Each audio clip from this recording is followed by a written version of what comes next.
Have you ever walked past a dealer lot and noticed the same cars just sitting there week after week, gathering dust? There's a reason nobody's biting them. Some of these rides are so far off the mark, they're practically unsellable in today's market. Hello everyone, this is Ted from CarlandTV.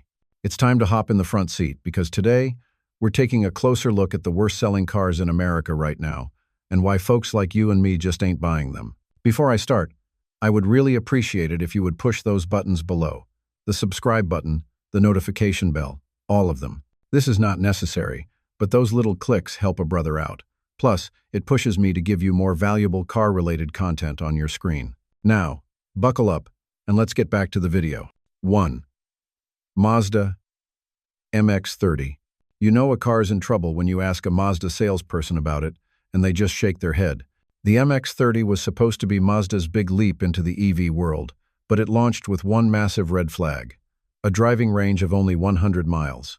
In 2025, with Teslas, Hyundais, and even Chevys clearing 250 to 300 miles per charge, 100 miles isn't just short.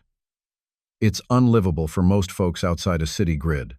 I drove it around LA traffic for a day, and by the time I made it back from the beach and a grocery run, I was already watching the battery sweat. Now, let's be fair. The MX-30 handles like a Mazda. Steering sharp, the ride is smooth, and the cabin's got that upscale, minimal vibe. But good luck convincing anyone to drop $35,000 for a car they're terrified to take out of town.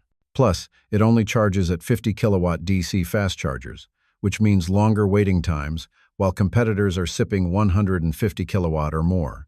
Add to that a tiny 5 kilowatt-hour battery, no all-wheel drive option, and the fact that Mazda quietly discontinued it in the US after 2023, and it becomes clear why this thing just never had a fighting chance.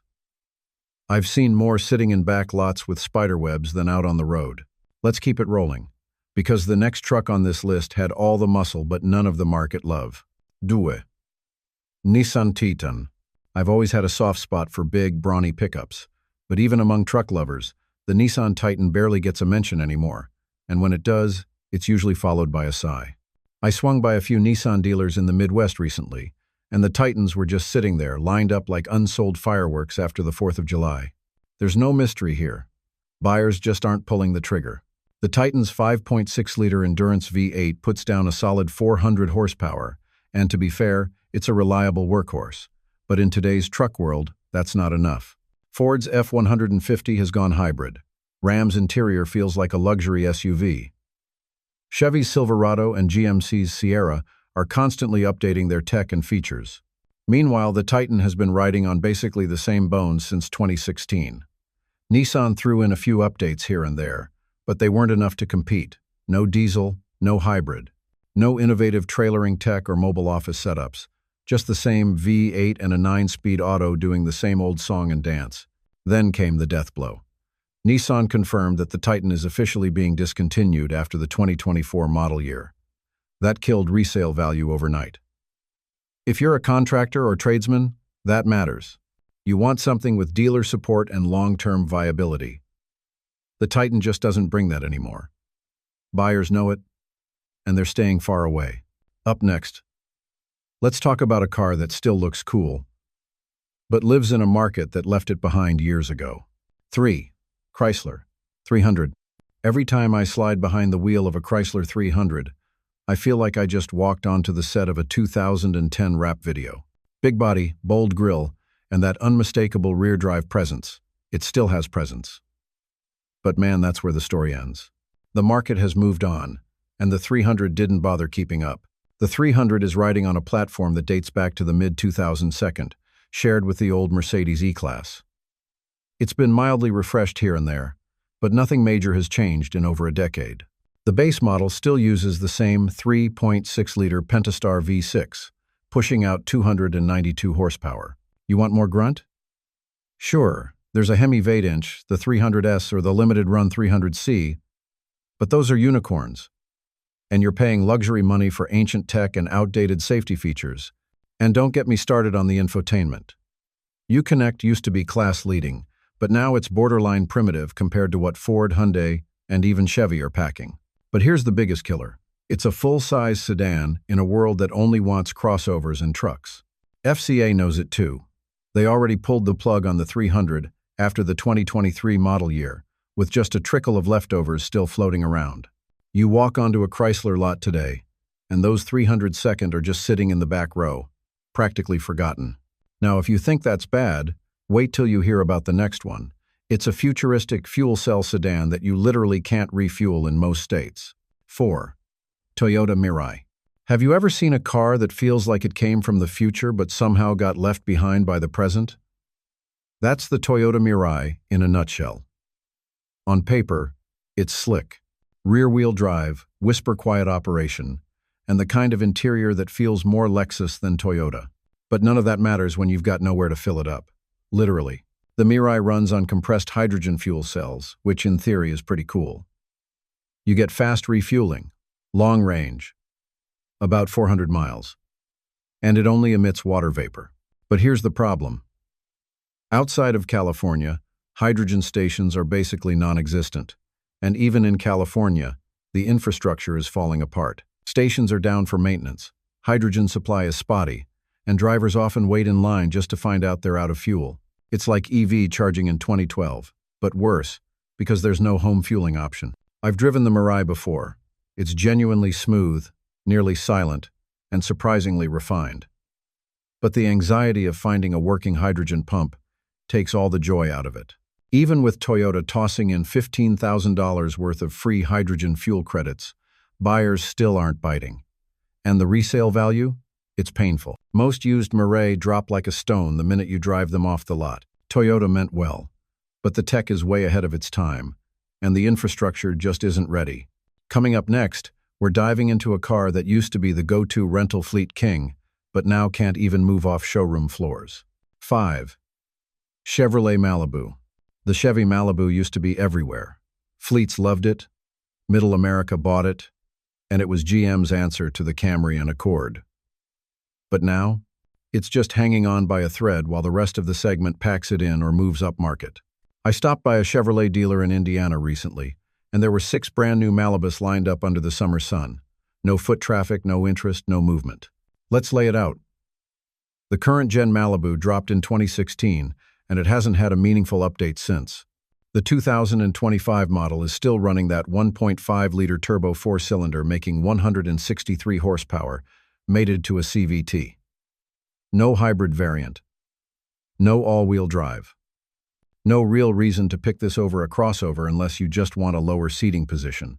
The infotainment is decent, I'll give it that, and the ride is still smooth. But when you're up against more exciting sedans like the Kia K5 or even the base Camry with a hybrid option, the Malibu just feels like an afterthought. And here's the nail in the coffin. GM already confirmed they're ending production of the Malibu in late 2026. So if you're buying one now, you're essentially grabbing a car with an expiration date stamped on the front fender. Buyers know it. They're walking straight past Malibu and into Trax, Trailblazer, and Equinox territory. But let's not stop there. There's a Subaru that's getting completely overshadowed by its own siblings. Let's get into that. 6. Subaru Legacy. I've owned a few Subarus in my life, and trust me, they're built for real-world driving. Snow, rain, gravel, you name it. But if you walk onto a Subaru lot today, you'll notice something. The Legacy is always the loneliest one in the lineup. It's like the quiet kid in a loud family. The Outback, Forester, and Crosstrek get all the attention.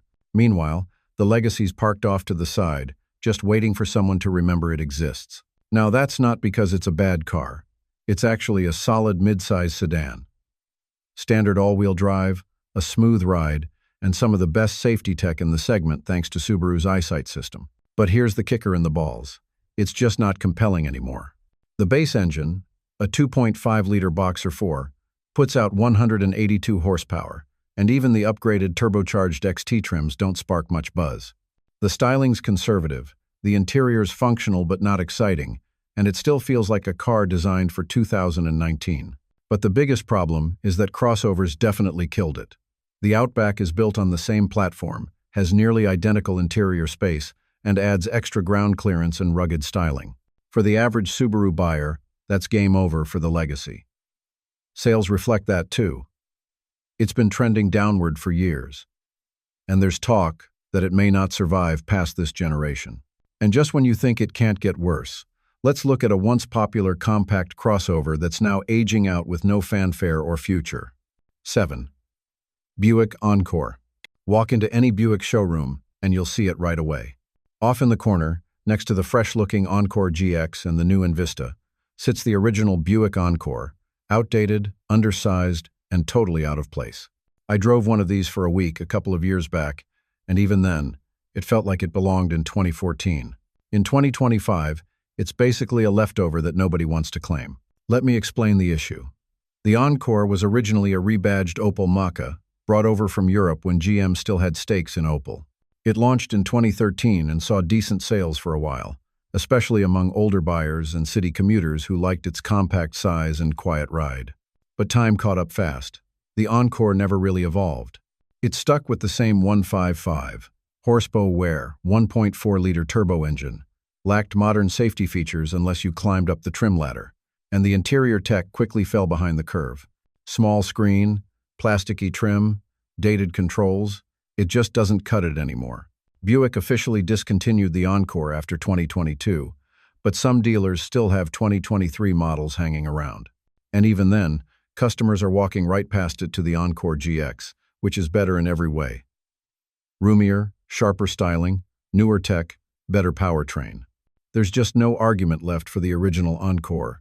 It's outclassed by the competition and even outshone by its own family.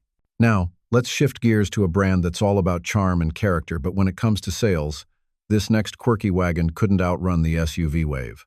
8. Mini Clubman. Some cars have charm, no doubt. The Mini Clubman is one of those cars.